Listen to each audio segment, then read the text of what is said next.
Welcome to Beekeeping Today podcast presented by Bee Culture. Beekeeping Today podcast is your source for beekeeping news, information, and entertainment. I'm Jeff Ott. And I'm Kim Flatham. Hey, Jeff and Kim. Today's sponsor is Global Patties. They're a family-operated business that manufactures protein supplement patties for honeybees. It's a good time to think about honeybee nutrition. Feeding your hive's protein supplement patties will ensure that they produce strong and healthy colonies by increasing brood production and overall honey flow. Now is a great time to consider what type of patty is right for your area and your honeybees. Global offers a variety of standard patties as well as custom patties to meet your needs. No matter where you are, Global is ready to serve you out of their manufacturing plants in Airdrie, Alberta, and in Butte, Montana, or from distribution depots across the continent. Visit them today at www.globalpatties.com. Thanks, Sherry, and thank you, Global Patties. You know, each week we get to talk about how much we appreciate our sponsor support, and we know you'd rather we get right to talking about beekeeping. However, our great sponsors are critical to help making all of this happen. From the transcripts, the hosting fees, the software, the hardware, the microphones, the subscriptions, the recorders, they enable each episode. So with that, thanks to Bee Culture Magazine for continuing their presenting sponsorship of this podcast. Bee Culture has been the magazine for American beekeeping since 1873. Subscribe to Bee Culture today. Hey everybody, thanks for joining us. We're really happy you're here.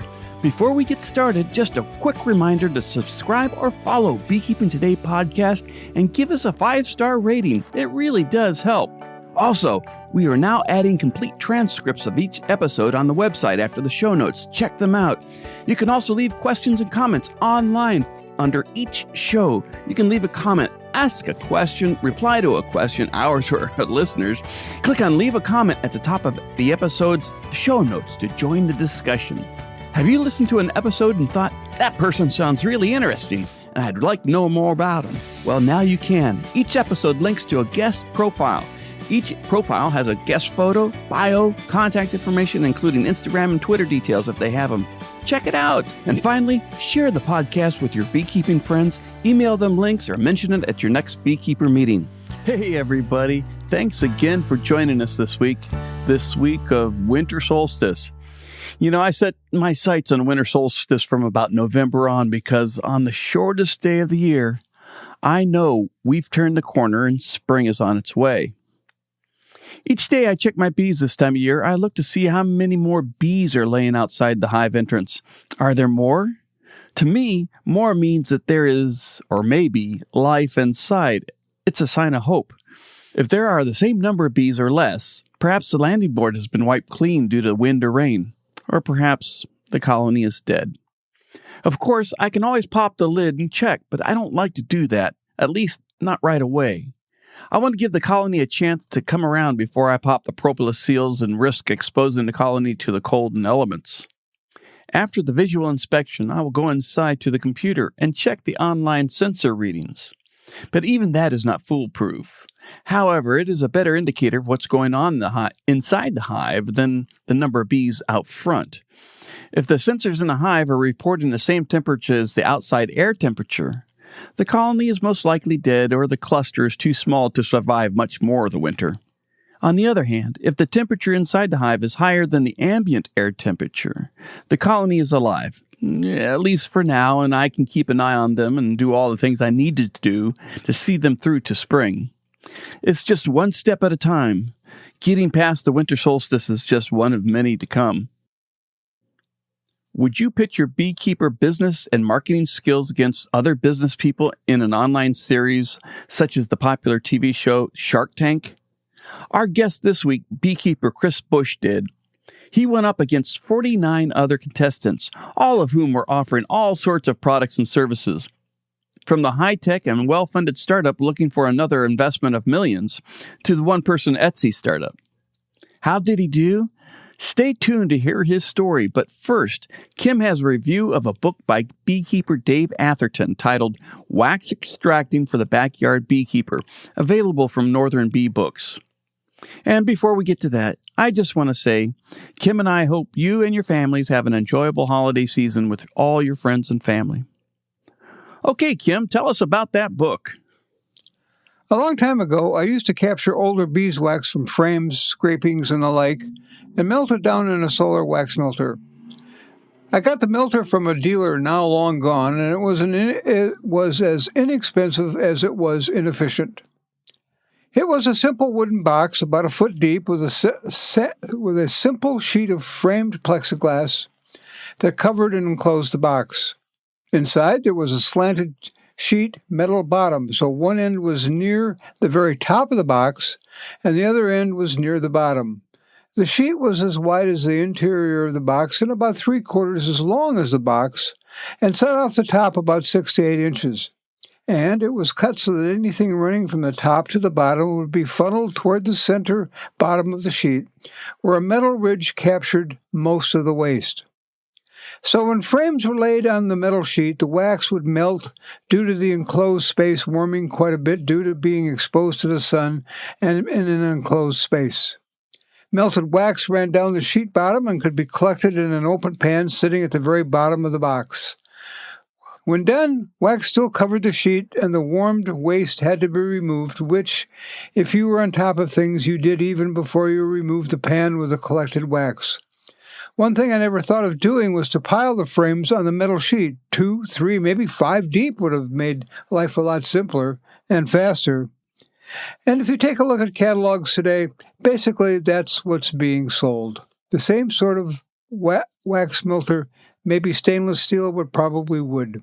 Well, when I started using plastic foundation, at first I just put the wax-covered foundation sheets in the melter and recycled the used sheets because they got warped and couldn't be used in frames anymore. The collected wax was harvested as before. Harvested wax still needed cleaning, however, so fairly soon I saw the light and jury-wigged a large pan in a larger pan filled with water and heated with a hot plate. When melted, the wax was poured through a series of filters and made ready to use. But I saw a book just yesterday about building a fairly elaborate melter, based on the same principle as the first one I used, but with many, many more features, making it far more efficient to use. Let me tell you a bit about it so that if you're looking to do something like this, you can get the book and the details that go with it. It has a 2x4 base that's about 3 feet long, and it's wide enough to accommodate a frame, with the lugs hanging on bolts at the appropriate distance from each other. The depth of the box can be made to accommodate 1, 2, maybe 4 frames for maximum efficiency. On each long side of the base sits a frame that supports the box you will make to hold your frames of wax. You're going to want to put casters on the bottom so it's easy to move. Between the tops of the A-frames, another 2x4 is attached so that it can revolve on pins on each side.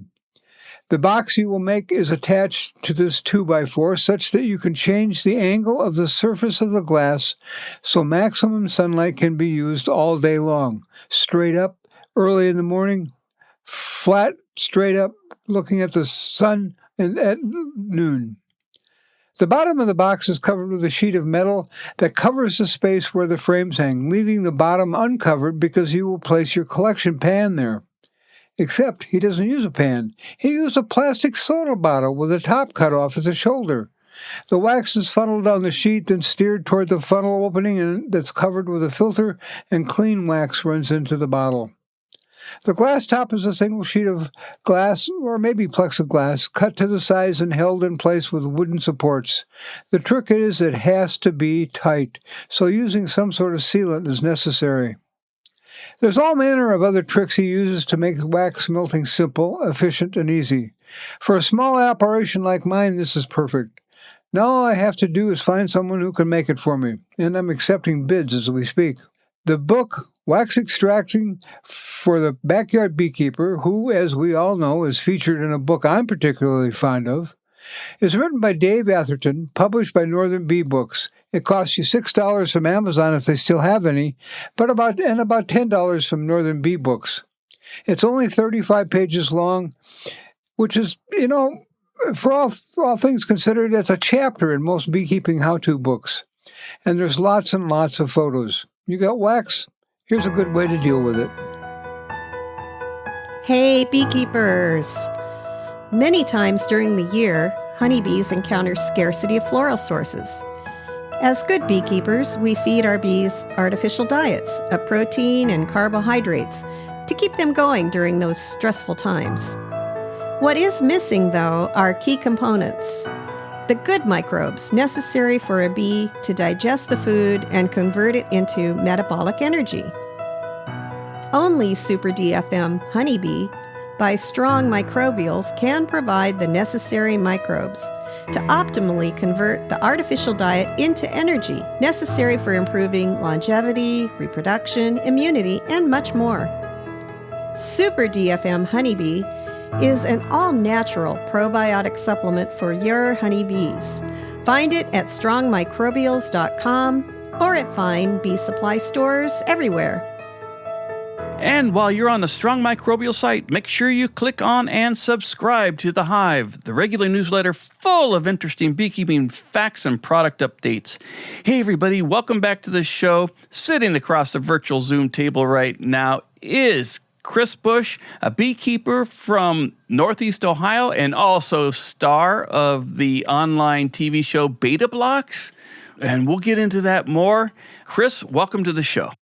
Thank you guys for having me. I really appreciate it. Your story caught our attention because you were on, well, we'll get into the details, but you were on a show that's much like the popular TV show that was on one of the big national networks called, SharkTank, where you had all the business entrepreneurs come in and compete against each other for prizes and glory. For funding, basing, investment into your company. There you go. Thank you for the correct approach. The show that you were on, you were competing against technical people, but you came in using your beekeeping business as the model. So that's an exciting thing to do. So let's get into that. And one, introduce us to you and your bee operation, and then how you learned about this Beta Blocks. Sweet. So my name is Chris Bush. I am the owner of HiveWorks Honey Company in Northeast Ohio. And I was on the show called the Beta Blocks. And how it happened was, I think I was just some random website and something popped up and it was just like, oh, be on TV. And in my head, I just turned 33 and I'm like, am I pretty enough to be on TV? Was kind of like the basis of why I signed up in the first place. I'm like, it should work. 10 interview processes later, I'm like, I don't think I can get out of this. And then they sent the thing. I flew out to Kansas City where it was shot. Walk in the door and it's just my little honey company versus multi-million-dollar tech companies. So that was a shock. And it was just like, oh, so relying on the bees to be cute and try to push me over the hump was not really in the cards. So, it was fun for the most part. What aspect of your business did you highlight in the show? Went into the whole thing, I thought it was just a bunch of small businesses competing against each other. So it'd be like me versus a mom and pop ice cream stand, something like that. So I thought, it'd be like our goals, learning how to take our small business that we have, under $100,000 and then turn it into something that you can make a viable aspect and something that, you can rely on for a living. And it was interesting that the reason I went into it was more, I kind of have like a corporate responsibility model for my beekeeping where I have companies and families that sponsor our beehives and then they sponsor the beehive so that we can grow our operation, but also help put bees out in the world and pollinate the surrounding area. So that's kind of where I went into the TV show, just trying to take my small business so I could compete with the big beekeepers kind of technically in a sense. Very cool. Well, I wonder, Chris, compete for what? You're going to be doing or you've done something that you are holding up for comparison to other people's businesses and somebody somewhere is judging you? In order to be a judge on this show, you had to have a company that you sold that made over $50 million to sell it. So those were the judges that were comparing everyone. And then there were contestants from Canada, Mexico, and then all throughout the United States, from companies ranging from like vegan food companies to technology companies to there was a few hairdressers and small companies, but they were mostly companies using this as a platform to have investors out in the world see their product and then be able to invest in their company. Wow. So they bring several of you into a room and then it became kind of Q&A. They'd ask you questions. How did the competition work? Well, the competition was, so we would spend the morning learning everything. I guess, take it as like a lesson. So we'd have like a lesson where we would learn, say, about like marketing or like email analytics and stuff like that. So we would take all that in, and then we would have to take what we learned that day and put it into our company. And then there'd be like a question and answer, but not really, mostly like us telling them how we can use that piece of information that we learned to make our company better, what we would do with it in the future to kind of like preview. We learned the information, we brought it all in. How can we take that and apply it to our business was kind of the metrics they graded us on. So all of you are sitting in this room, I'm guessing around a table or some sort of situation, and the person running the show is going, Chris, we talked this morning about using email to generate more business, to attract attention, to make life better for you. How are you going to do that? And how successful do you think it'll be? Is that the kind of approach they took? Pretty much. It's just, what can you take to make your business great? And then apply it and then into like a business meeting, and you had to use A, B, and C to secure the deal. What are the different ways? Like what different funnels can you do to get into that meeting and stuff like that. So they were like mostly on that. And then, average just business, all the stuff that we don't want to think about in the beekeeping world is what they just kept jamming down our throats. It's like taxes, all those fun things that no one likes to talk about. Business boot camp. All of the business things. What did you take that they wanted you to take and apply to your business that they thought worked pretty well? I would say if you watch the show and watch the parts I'm in, it's mostly me arguing with the judges, to be completely honest, because everything that they pretty much taught us was when you're in business, if you're selling out, make it smaller and sell it for more. But as you know, with honey, there's definitely a cap in our market that we can only really get a specific price for our market.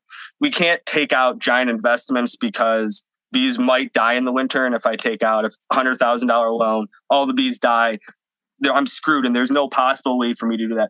So like when it came to things like that, when it came to like money and stuff, it was a challenge because I couldn't be like, I sell out all the honey I have now, but in order for me to make the money I need to make, I have to invest a lot of money. That's super risky. And the growing small that most beekeepers like to practice does not work in the business world.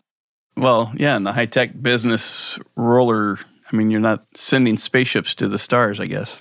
Exactly. And it's not a lot of money. Say you dropped $50,000 on bees, which I guess in the scheme of things is not a lot of money. But then we're in Ohio, we get like a rain one week and then it drops down to like negative 300 degrees and then everything dies. And then it's like, well, I don't have any bees anymore. And it's just like not the greatest business model. So like when they're just trying to shove down your throat, just like take more money out. I'm like, I have no assets. So that was very hard. The question comes up then, was the product that you're producing, and it sounds like you were taking honey that your bees made and you were marketing it somehow to be more profitable than other beekeepers in the region. Then the question comes down to, why do you need bees? Why aren't you using Northeast Ohio honey and, taking it from that? That takes the risk out of losing all of your bees, wouldn't it? To be honest, I am afraid to take out that kind of money to risk. So I have 100 hives right now, give or take, depending on what. So I got here spending like $3,000. I think I have maybe $3,000 to $5,000 in my operation right now. And in order to jump up, I guess, to the next step is bigger equipment that I don't know if I want to buy. I have to buy more land. I have to buy other things like that, which I guess involving in the risk is, I don't know if I want to put all my faith in honeybees is kind of, I guess, where I'm at right there. It's like, I have a good market, but I don't know if I become bigger, does the market shrink because I'm selling out now kind of thing. So it helped a lot. It helped me switch how I look at my business. I think that's what I took out the most from the show, how I deal with the business on the day-to-day and things like that. So the honey that you're producing from your colonies is way, way better than what I'm producing out in my backyard here? I would highly doubt that. And that's with them the whole time. It's like, you might sell yours for $15 a pound or whatever. I don't think anyone in Ohio is buying it for $20 a pound. So no matter how good your honey is, or however good everyone's honey is, there is a cap in the market that I don't think we can get around without selling our Northeast honey to like New York and something like that. but then it becomes not Northeast honey anymore and kind of defeats the whole local honey business model that I have going. That's your business model is local honey. And I think you mentioned Lakeland. Do I have that right? The city that you live in, just Northeast Ohio, Lakeland, honey. I have bees from the islands up on Lake Erie to the east side. So I have put bees on Middle Bass, Put-in Bay, and North Bass on all of the airports on those islands. So I have a partnership with the Port Authority up there. So every one of those airports except Kelly's Islands has my bees. So we have island honey. So I guess the whole top half of Ohio is kind of my territory. That's what you're marketing. You're marketing the location the honey is produced as opposed to how good it tastes, how nice it looks, all those sorts of things. I don't believe putting honey in a very fancy jar to sell it for more. And I want everyone to try my product. Like, I don't want to price anyone out. So I've signed up for like food stamps at farmers markets so people can use food stamps to buy my honey. Like, I'd rather get the honey out there than make a bunch of money, if that makes sense to you. Yes, I like to focus on more Northeast honey, but it's just kind of, I want everyone in Northeast Ohio to have my honey, and I don't really care about anyone else in like New York or LA. The people that are judging this, then, from what I just heard you say, is you want people to experience your honey as opposed to becoming a millionaire. Did I get that right? Yes, I think that's mostly. I don't like selling honey. If I could, so my business model now is pretty much, I don't like selling honey. So what we do now is we would. So this is what I've learned from the show. So the new show is I've partnered with a lot of disabled work programs so that instead of using the honey to make a bunch of money, we're using the honey to train these kids that are out of high school to give them work study programs. So we're giving them the experience to come in, use the bees that we have. We make the honey. I do all the bee stuff. And then we have them jar the honey, go out into the world and learn social skills, money management, and just kind of learning how to take that next step to being able to live by yourself. So that's kind of more, I guess anything now is kind of where the focus I want the company to go. And admirable focus, no doubt. When I went to the show, I realized I don't want to be a millionaire. And it seemed like the best way to be able to have a bunch of bees, get all the honey out, not care if we make any money, and yet still help people. So we kind of like to go full circle with this inclusion thing, saving the bees while helping inclusion kind of filter back in. Helping the people. By inclusion is kind of our motto. Well, let's take this quick break and we'll be right back. Hi, we're starting the winter holiday celebrations.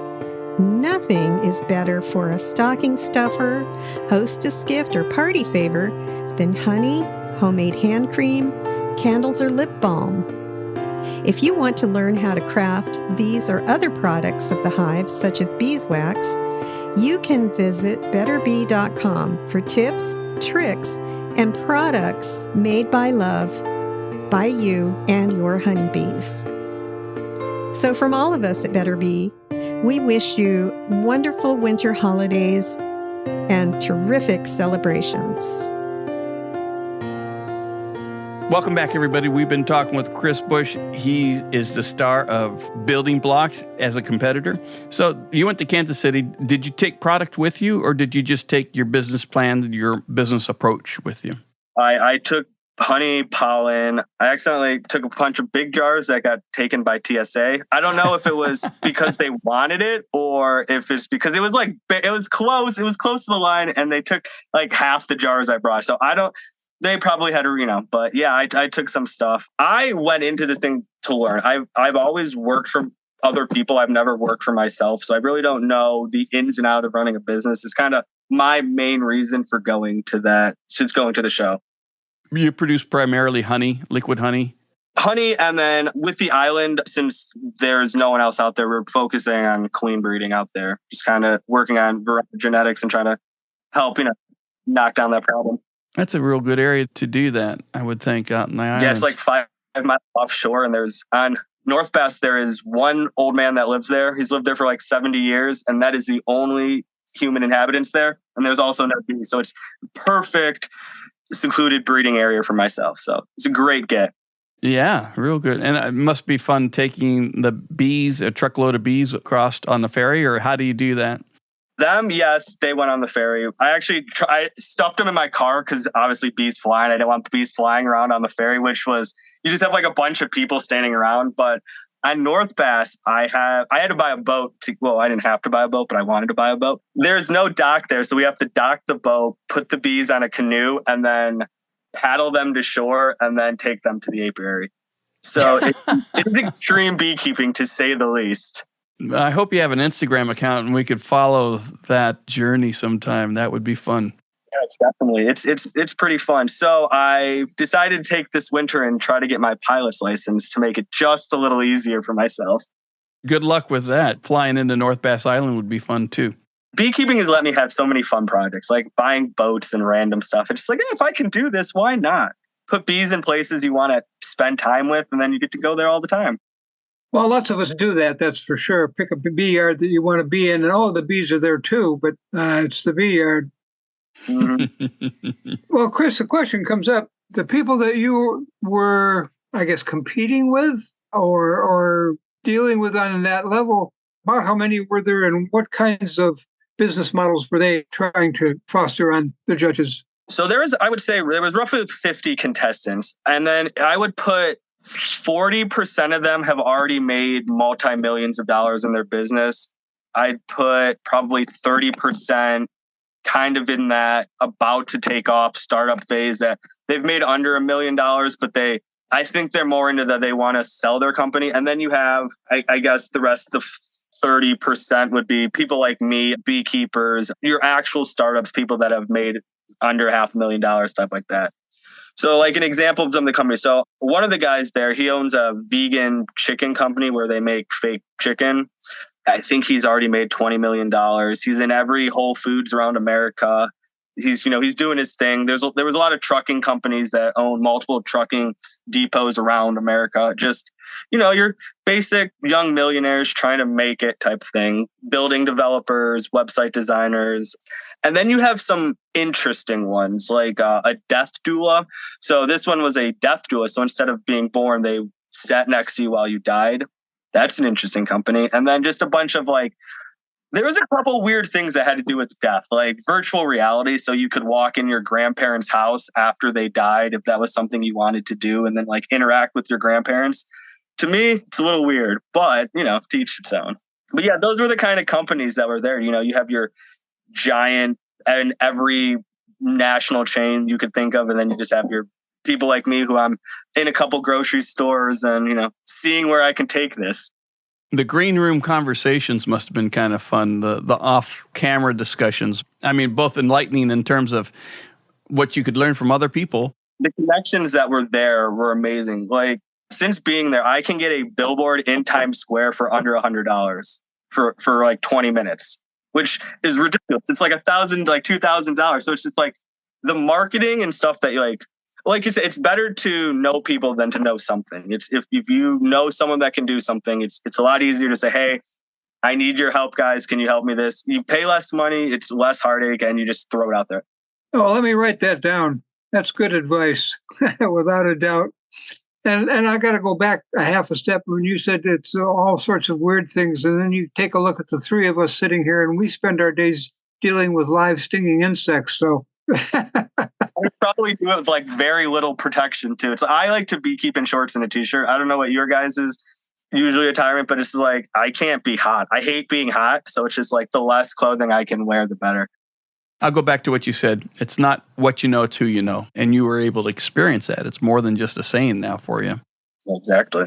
A message you don't hear in beekeeping very often. That everyone hates each other when it's beekeeping. Everyone has an opinion. Well, there's that too. But I'm thinking of the people who make the equipment. It's not what you know, it's who you know that makes the equipment, or who you know that you can rent a truck from, or that sort of thing. But that's not something you hear a lot about. It's not what you know, it's who you know. We spend a lot of time knowing what and not enough, I think, knowing who. And that's why I think the conferences every January are such a good thing to I think every beekeeper should go to a conference at least once. Just to watching things on YouTube is fun. You can learn stuff, but actually going share a beer with someone who's been beekeeping for 90 years and then learn everything that they need to know. Or the American Beekeeping Conference in Las Vegas last year, I had a little too much fun with the guys that the CEO of Lyson, and they gave me a giant discount on my system. So that's amazing. So it's just, just go have a beer with a couple beekeepers and get some free stuff. We're all very friendly people. Like everyone will pretty much give you the shirt off their back if you ask for them. You take that the next step. I think that probably is excellent advice for the people running conferences, not this year, but starting ASAP after this one, is who's on the stage for most of the day. It's the scientists. It's the what you know, not the vendors and the business people and the tax people and the accounting people. Those are the people who you need to know. That's who you know. It's not what you know. You can get what you know out of books and a whole bunch of other places. I think we got something here, Jeff. When you go to the beekeeping event, you'll see all the old experienced beekeepers out in the lobby instead of in listening to the talks. So they're all just screwing around outside. Like I think I go to like 3 actual lectures, and then the rest is just go hang out with people and meet them and just talk and share experiences, which I think everyone should do. The real bee meeting is in the lobbies, in the hallways. And has been as long as I've been in the business.